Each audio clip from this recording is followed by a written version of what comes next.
उधर कांग्रेस पार्टी से राहुल गांधी को लेकर जवाब देते नहीं बन रहा, तो उनका पूरा फोकस इस वक्त पीएम मोदी के विदेशी दौरों को छुट्टी साबित करने में लेकर है, उन्हें बेकार बताने में और पीएम मोदी पर पर्सनल अटैक करने में। ऐसी ऐसी बातें हो रही हैं बॉस कि आप देखेंगे तो सोचेंगे कि इस वक्त पीएम मोदी को लेकर क्या ही चल रहा है। और यह सिर्फ देश में नहीं बल्कि एक इकोसिस्टम विदेश में भी कर रहा है। न्यूजीलैंड की मीडिया कंपनी और सबसे बड़ी न्यूज वेबसाइट है स्टफ। पीएम मोदी अभी जब न्यूजीलैंड गए, आप देखिए इसने क्या छापा पीएम मोदी को लेकर आर्टिकल, और उसका हेडर क्या दिया, snipers, no stairs and naps, Modi adds extra layer of security for न्यूजीलैंड विजिट। स्टफ की रिपोर्ट में दावा क्या किया गया कि पीएम मोदी की 75 साल की उम्र को देखते हुए उनके शेड्यूल को बनाने में कुछ अतिरिक्त चुनौतियां भी हैं, जैसे उनके शेड्यूल में थोड़ी देर आराम करने का समय रखा गया है। ऐसे वेन्यू को प्राथमिकता दी गई जहां सीढ़ियां ना हो। ऐसा शायद इसलिए किया गया क्योंकि 6 साल पहले कार्यक्रम में के दौरान वो सीढ़ियों से गिर गए थे। रिपोर्ट में दावा किया गया कि पीएम मोदी के लिए जो सुरक्षा इंतजाम किए गए थे, ऐसे सुरक्षा इंतजाम किसी विदेशी नेता के लिए कभी नहीं देखे गए। छतों पर स्नाइपर तैनात किए गए, बॉम्ब स्निफिंग डॉग्स और एंटी टेरर स्क्वाड को तैनात किया गया। रिपोर्ट में दावा किया गया कि पीएम मोदी को अतिरिक्त सुरक्षा इसलिए भी दी गई क्योंकि न्यूजीलैंड में भारतीयों के बीच हिंदू राष्ट्रवाद को लेकर टकराव बढ़ रहा है। इसके अलावा न्यूजीलैंड के लोगों में एंटी इंडिया सेंटिमेंट्स बढ़ रहे हैं। आप सोचिए बॉस कि जिसके पास इतनी भी बुद्धि होगी वो ऐसा आर्टिकल छापेगा। नरेंद्र मोदी इस वक्त दुनिया में जो नेता सबसे ज्यादा टारगेट किए जा सकते हैं उस लिस्ट में टॉप 2, 3 में आते होंगे, टॉप 3 में आते होंगे। उनको सुरक्षा न दी जाए, इतनी दिक्कत थी तो बोलते कि नहीं देंगे। अच्छा, जो सरकार सुरक्षा दे रही है उसको दिक्कत नहीं, आर्टिकल लिखने वाले को बड़ी दिक्कत हो रही है कि सुरक्षा क्यों दे दी, स्नाइपर्स क्यों लगा दिए गए, स्निफर डॉग्स क्यों लगा दिए गए, क्यों नहीं लगाए जाएंगे। आपके यहां के लोगों को नहीं जरूरत पड़ती होगी, हमारे प्राइम मिनिस्टर को पड़ती है क्योंकि वो पॉपुलर ज्यादा है, वो टारगेट पे ज्यादा है। लेकिन आप सोचिए कैसा कैसा नैरेटिव गढ़ा जा रहा है। और न्यूजीलैंड की मीडिया की एक रिपोर्ट को लेकर कांग्रेस और इकोसिस्टम एक्टिव हो गया कि देखो पीएम मोदी की तो अब उम्र हो गई। कांग्रेस नेता कहने लगे कि पीएम मोदी की उम्र को देखते हुए कोई दिक्कत नहीं है, लेकिन फिर बीजेपी को यह क्लेम बंद कर देना चाहिए कि पीएम मोदी तो 18-18 घंटे काम करते हैं। आर्टिकल लिखने वाला कह रहा है कि पीएम मोदी जहां वेन्यू पे जा रहे थे वहां सीढ़ी नहीं होनी चाहिए थी। पीएम मोदी के सीढ़ी चढ़ने को लेकर इन लोगों का ऐसा ऑब्सेशन है कि क्या बताया जाए। उनका लेटेस्ट वीडियो देखिए बॉस, ये 8 जुलाई का वीडियो है। पीएम मोदी ऑस्ट्रेलिया पहुंचे थे, पैराशूट से उतर रहे हैं, सीढ़ी से ना उतर रहे हैं जी, बहुत आराम से सीढ़ी से उतर रहे हैं। और जहां तक किसी वेन्यू में सीढ़ियों को अवॉइड करने की बात है तो उसे उम्र से जोड़कर आप कैसे देख रहे हैं बॉस। उसकी तमाम और वजह हो सकती हैं, और आपको किसने बताया कि भाई सीढ़ी के लिए ऐसा कहा गया है। अच्छा, प्लेन वाली सीढ़ी उतर जा रहे हैं, वेन्यू की 4 सीढ़ी नहीं चढ़ पा रहे होंगे। उसी से समझ में आ जाता है कि आर्टिकल लिखने के पीछे की मंशा क्या है। इनको किसी तरह साबित करना है जेनजी को कि देखो देखो तुम्हारा प्राइम मिनिस्टर तो जो है उसकी उम्र हो गई। जहां तक उम्र की वजह से पीएम मोदी के थक जाने की बात है, पीएम मोदी के शेड्यूल में आराम करने की बात है, मैं आपको न्यूजीलैंड दौरे का ही पूरा प्रोग्राम दिखा देता हूं। भाई शनिवार सुबह 9:30 बजे से उनका कार्यक्रम शुरू हुआ, दोपहर तक, सुबह से दोपहर तक डिप्लोमेसी में पूरा वक्त निकल गया, बैक टू बैक मीटिंग चलती रही। फिर 2 घंटे के कार्यक्रम के लिए वो शाम में भारतीय समुदाय को संबोधित किया उन्होंने, और रात 7:30 बजे वो एयरपोर्ट के लिए निकले और 8:30 बजे प्लेन नई दिल्ली के लिए रवाना हो गया। इस पूरे शेड्यूल में कहीं भी आराम करने का कोई कार्यक्रम ही नहीं है, जैसा न्यूजीलैंड की मीडिया छाप रहा था कि उनको नैप के लिए वक्त चाहिए। अरे थोड़ा शर्म करो यार, एजेंडा भी चलाना है तो थोड़ा ढंग का से उछलो। जो आदमी यहां से इंडिया से निकले, इंडोनेशिया गए, वहां से ऑस्ट्रेलिया गए, वहां से न्यूजीलैंड गए, टाइम जोन चेंज हो रहा है, वहां पर आपका जेट लैग हो सकता है, तमाम चीजें हो सकती हैं, उसके बावजूद बैक टू बैक मीटिंग कर रहे हैं। ये छाप रहे हैं कि वो अरे उनको सोने के लिए समय चाहिए। 6 दिन में 3 देश का दौरा निपटाएं boss, back to back travel करके। हम लोग प्रधानमंत्री नरेंद्र मोदी को कवर करने जाते हैं, अमेरिका जैसे गए, मैं तो कई बार गया हूं कवर करने। यहां से अमेरिका जाकर पूरा टाइम जोन चेंज हो जाता है। इधर से यहां जब आपकी रात होगी वहां सुबह, वहां जब रात होगी यहां सुबह होती है, बॉडी क्लॉक हिल जाता है।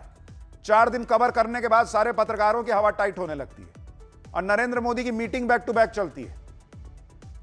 मोदी विरोधी ये इकोसिस्टम पीएम मोदी के विदेशी दौरे पर छोटे बात को ऐसा बड़ा करके दिखाने की कोशिश कर रहा है जिससे पीएम मोदी ने जो बड़े बड़े काम निपटाए हैं उस पे बात ना हो। जबकि पीएम मोदी के न्यूजीलैंड दौरे की हाईलाइट क्या थी? उनकी सिक्योरिटी, सीढ़ी चढ़ना, दिन में सो जाना। असल तो डील थी ना बॉस, डिप्लोमेसी थी ना बॉस, रिश्ते कैसे मजबूत हुए ये था ना बॉस। लेकिन ये लोग चाहते नहीं उस पर बात। आप देखिए, बात तो इसकी होनी चाहिए कि कैसे पीएम मोदी ने 40 साल का जो डिप्लोमेटिक पॉज था उसको तोड़ा और 40 साल बाद न्यूजीलैंड जाने वाले पहले भारतीय पीएम बने। असल मुद्दा तो यह है कि पीएम मोदी के इस दौरे पर भारत और न्यूजीलैंड के बीच 10 खास समझौते हुए, 18 बड़े फैसले हुए। भारत और न्यूजीलैंड ने दोनों देशों के बीच कारोबार को 2030 तक 35,000 करोड़ रुपए करने का टारगेट रखा। न्यूजीलैंड अगले 15 सालों में भारत के 1.72 लाख करोड़ का निवेश करेगा भारत में। डिफेंस और समुद्री मार्ग में दोनों देश सहयोग बढ़ाएंगे। संयुक्त अभ्यास और आपदा में राहत सहयोग करेंगे। आतंकवाद के खिलाफ एक्शन लेने में दोनों देश मिलकर काम करेंगे। द्विपक्षीय संबंधों को रणनीतिक साझेदारी में बदला गया।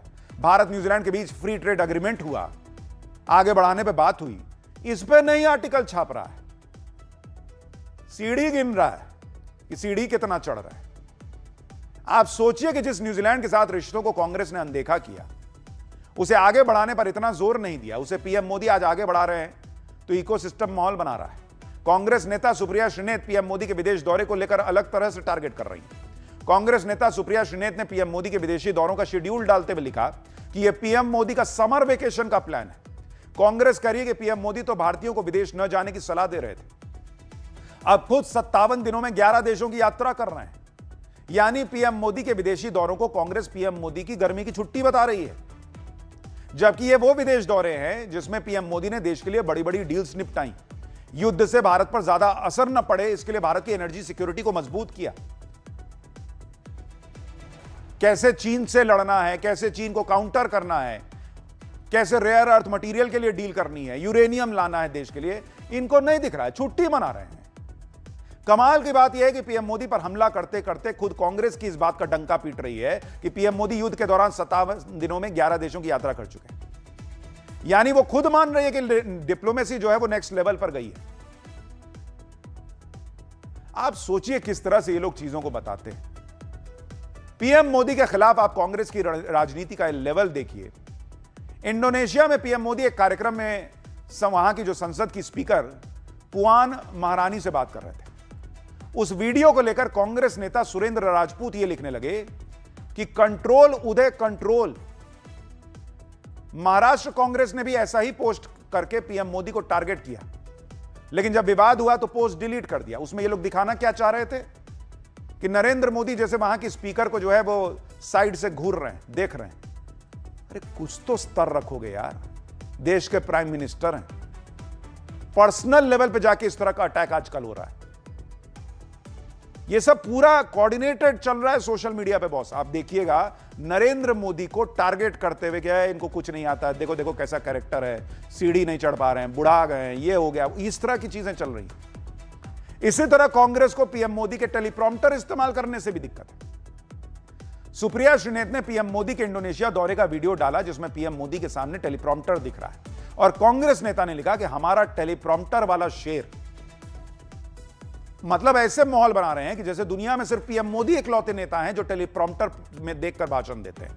अच्छा, जो मैडम लिख रही हैं वो खुद एक जमाने में एंकर रही हैं, टेलीप्रॉम्प्टर पढ़ती रही हैं, आज बता रही हैं कि पीएम को टेलीप्रॉम्प्टर नहीं पढ़ना चाहिए, जबकि दुनिया के बड़े बड़े नेता टेलीप्रॉम्प्टर का इस्तेमाल करते हैं। और यह बात बहुत सामान्य सी। अमेरिका के पूर्व राष्ट्रपति बराक ओबामा से लेकर जो बाइडेन तक या फिर आज की तारीख में डोनाल्ड ट्रंप, हर कोई टेलीप्रॉम्प्टर इस्तेमाल करता है। ये देखिए जो साइड में दो शीशा इसे लगा हुआ दिख रहा है, यही टेलीप्रॉम्प्टर है। उसमें भाषण लिखा हुआ आता रहता है, धीरे धीरे बढ़ता रहता है, क्योंकि डिप्लोमेसी में एक शब्द इधर से उधर हो जाए तो अर्थ का अनर्थ हो सकता है। इसलिए ज्यादातर वर्ल्ड लीडर्स टेलीप्रॉम्प्टर का इस्तेमाल करते हैं। क्या हो गया अगर नरेंद्र मोदी ने टेलीप्रॉम्प्टर पढ़ लिया? और जो लोग नरेंद्र मोदी के टेलीप्रॉम्प्टर की बात करते हैं वो खुद बिना टेलीप्रॉम्प्टर के कैसे कैसे कांड कर चुके हैं, ये कांग्रेस से बेहतर कौन जानता है। राहुल गांधी के कुछ पुराने बयान सुनिए जिसको लेकर पब्लिक सवाल उठाती है। Fortunately, I'm a member of parliament and unfortunately, I'm a member of parliament. You can make a joke saying this, unfortunately for you, but unfortunately for एक मिनट I am एक मिनट एक minute please. See, I want to make it clear.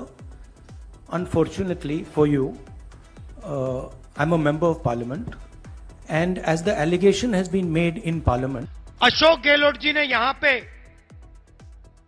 Kumbhakarna lift योजना का पैसा दिया था. हाँ? Kumbharam lift योजना का पैसा दिया था 955 करोड़ रुपए. ये जो आपको वीडियो दिखा रहा हूं, इसका मकसद राहुल गांधी का मजाक उड़ाना नहीं है. इसका मकसद सिर्फ इतना दिखाना है कि चुनावी रैली, प्रेस कॉन्फ्रेंस में कुछ ऐसी गलती हो जाए तो चलता है, लेकिन अगर आप डिप्लोमेसी के लेवल पर जा रहे हैं और ऐसा ब्लंडर हो जाए तो कांड हो सकते हैं, देश के लिए फजीहत हो सकती है. तो अगर देश के प्रधानमंत्री टेलीप्रॉम्प्टर का यूज कर ले रहे हैं तो क्या दिक्कत हो रही है इन लोगों को? जिस तरह से विदेशी धरती पर पीएम मोदी का रॉकस्टार वाला वेलकम होता है, कांग्रेस को वो भी चुभ जाता है. मेलबर्न में भारतीय मूल के लोगों के बीच पीएम मोदी का मेगा शो हुआ, उस पर भी कांग्रेस नेता सवाल उठाने लगे. पवन खेड़ा और श्रीनिवासन ने ऑस्ट्रेलिया मीडिया की रिपोर्ट के हवाले से आरोप लगा दिया कि पीएम मोदी की कार्यक्रम में तो भाड़े की भीड़ बुलाई गई थी. 25 से 30 हजार भारतीयों को चार्टर्ड प्लेन में भरकर मेलबर्न लाया गया था.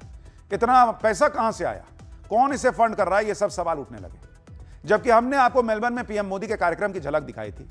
वहां कैसे मोदी मोदी हो रहा था और जिस तरह भीड़ की गर्मजोशी दिख रही थी, ऐसा उत्साह भाड़े की भीड़ में नहीं होता बॉस. और चार्टर्ड प्लेन से 30 हजार लोग आ सकते हैं. आप खुद सोचिए, चार्टर्ड प्लेन इतना बड़ा प्लेन नहीं होता कि उसमें भर भर के 30 हजार लोग आ जाएंगे. हम लोग खुद विदेश गए हैं पीएम मोदी का दौरा कवर करने. आप सड़क पर निकल जाइए, जो भारतीय मिलेगा ना वो बात करता है कि मोदी जी आए हैं. मैं आपको अमेरिका का किस्सा बताता हूं बॉस. अमेरिका में लोग जो हैं वो इतना ज्यादा भारत की पॉलिटिक्स को लेकर जो है वो जागरूक नहीं होते. मैं अमेरिका में सड़क पर खड़े होकर लाइव कर रहा था. 2-3 अमेरिकी गुजरे वहां से. उन्होंने पूछा कि अंग्रेजी में कि क्या चल रहा है, क्या हो रहा है. तो हमने बताया कि भाई इंडियन प्राइम मिनिस्टर आए हैं, उनका दौरा कवर कर रहे हैं. उन्होंने खुद कहा कि अच्छा नरेंद्र मोदी. ये आज की डेट में नरेंद्र मोदी की पॉपुलैरिटी है बॉस, लेकिन इनको भाड़े की भीड़ लगती है. देश में पीएम की रैली हो, विदेश में कार्यक्रम हो, कार्यक्रम में भीड़ जुटे तो वो अजब तर्क है. और ये आज का नहीं है. मैं आपको लालू यादव का पुराना बयान सुनवा देता हूं. तब भी यही आरोप लगता था कि एबीवीपी के लड़के लेके बुला लेते हैं, हम मोदी मोदी करवाते हैं. सुनिए वो पुराना बयान. भाइयों बहनों,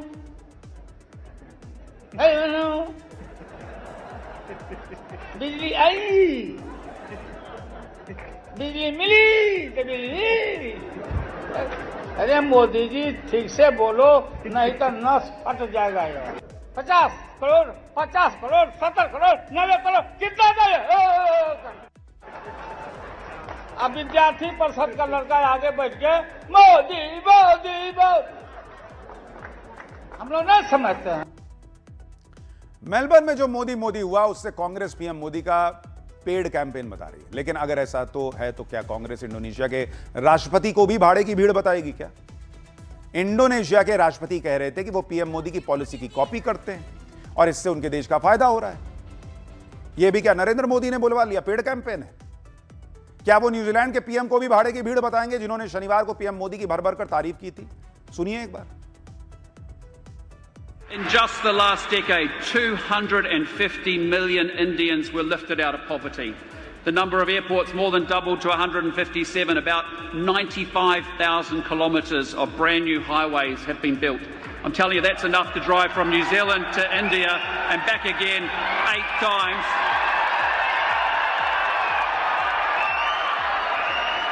And India has landed a spacecraft on the moon's south pole, the first nation on Earth to do that. It hosted the G20 and it will soon be the world's third largest economy. The 21st century will be shaped by India, and New Zealand wants to help build that future with you. प्रधानमंत्री नरेंद्र मोदी के विदेशी दौरे को लेकर कांग्रेस यह भी माहौल बना रही है कि पीएम मोदी तो विदेशी मीडिया से कोई बात नहीं करते, विदेशी रिपोर्टर का कोई सवाल ही नहीं लेते, सवालों से डरते हैं. मई में पीएम मोदी नॉर्वे के दौरे पर गए थे. वहां की एक पत्रकार ने पीएम मोदी पर प्रेस के सवालों से बचने का आरोप लगाया था. नॉर्वे की पत्रकार के इन आरोपों को कांग्रेस और उसके इकोसिस्टम ने पूरा पुश दिया. खुद राहुल गांधी ने उनके आरोपों को एंडोर्स किया था। अब ऑस्ट्रेलिया दौरे पर भी कुछ ऐसा हुआ तो कांग्रेस को मौका मिल गया। कांग्रेस फिर आरोप लगाने लगी कि पीएम मोदी तो सवालों से भागते हैं। पीएम मोदी के नॉर्वे दौरे को लेकर कांग्रेस ने ऐसा हल्ला मचाया कि जैसे पीएम मोदी ने नॉर्वे की पत्रकार के सवाल का जवाब न देकर पता नहीं कितनी बड़ी गलती कर दी। जबकि पीएम मोदी के नॉर्वे दौरे की असल हाईलाइट यह थी कि 43 साल बाद पीएम मोदी ने नॉर्वे के साथ कूटनीतिक रिश्तों को आगे बढ़ाया था। वो प्रधानमंत्री बने थे जिन्होंने नॉर्वे की यात्रा की इस दौरे पर पीएम मोदी ने बड़ी बड़ी डील्स निपटाई। लेकिन क्या था भाई कि एक पत्रकार के सवाल का जवाब क्यों नहीं दिया? और पूरे टाइम यही रहता है कि प्रेस कॉन्फ्रेंस नहीं करते। राहुल गांधी प्रेस कॉन्फ्रेंस करते हैं, एक सवाल दाहिने का बाएं पूछिए, कहते हैं बीजेपी का आदमी हो। यह प्रेस कॉन्फ्रेंस होती है। लेकिन आरोप लगता है कि नरेंद्र मोदी प्रेस कॉन्फ्रेंस नहीं करते। और अगर मैं आपको मीडिया से इंटरैक्शन का बताऊं, अगर आप देखेंगे पिछले 12 साल अगर आप देखेंगे नरेंद्र मोदी के, पीएम मोदी ने इंटरव्यू दिए कितने? 160 इंटरव्यू दिए हैं बॉस पिछले 12 साल में नरेंद्र मोदी ने। और हर इंटरव्यू ऑलमोस्ट 1-1 घंटे का तो मिनिमम रहता है। तो एक इंटरव्यू में अगर आप 20 सवाल भी पकड़ लीजिए कि 20 सवाल पूछे गए होंगे, एवरेज कह रहा हूं, तो 160 इंटू 20 कर दीजिएगा तो नरेंद्र मोदी पिछले 12 साल में 3200 सवाल के जवाब तो दे ही चुके हैं। और इसमें पॉडकास्ट भी हैं, तरह तरह के सवाल हैं, अलग अलग विदेशी मीडिया हाउसेस को दिए हुए इंटरव्यू हैं। तो अगर सवाल से भागते तो 3200 सवाल का जवाब दे रहे होते। उनका अपना तरीका है, वो बैठ के जवाब देते हैं। इसी तरह विदेशी धरती पर पीएम मोदी को मिले बड़े बड़े अवार्ड से भी कांग्रेस को दिक्कत होती है। आरोप लगता है कि पीएम मोदी को बस एक अवार्ड दिखा दो, दौड़े दौड़े चले जाते हैं। एआई वीडियो भी बना दिया इन लोगों ने कि भाई देखो ये कैसे जो है विदेश जाते हैं अवार्ड लेने के लिए, और वो भी सेटिंग करके मिल जाता है। देखिए वीडियो एक बार। हमारा भ्रष्टाचार उजागर हो रहा है। एक ही बारिश में करोड़ों रुपयों से बने हाईवे टूट रहे हैं। राम मंदिर में चढ़ावा चोरी से जनता नाराज है। जनता को क्या जवाब दें? मुझे जनता से कोई मतलब नहीं है। मुझे मेरी विदेश यात्रा पर फोकस करने दो। मैं मौज करने के लिए पैदा हुआ हूँ, जनता को जवाब देने के लिए नहीं। तुम ये बताओ, अवार्ड का इंतजाम हुआ या नहीं? सर, इंडोनेशिया से अवार्ड की सेटिंग हो चुकी है, जहाज वहीं जा रहा है। हाँ, जल्दी चलो।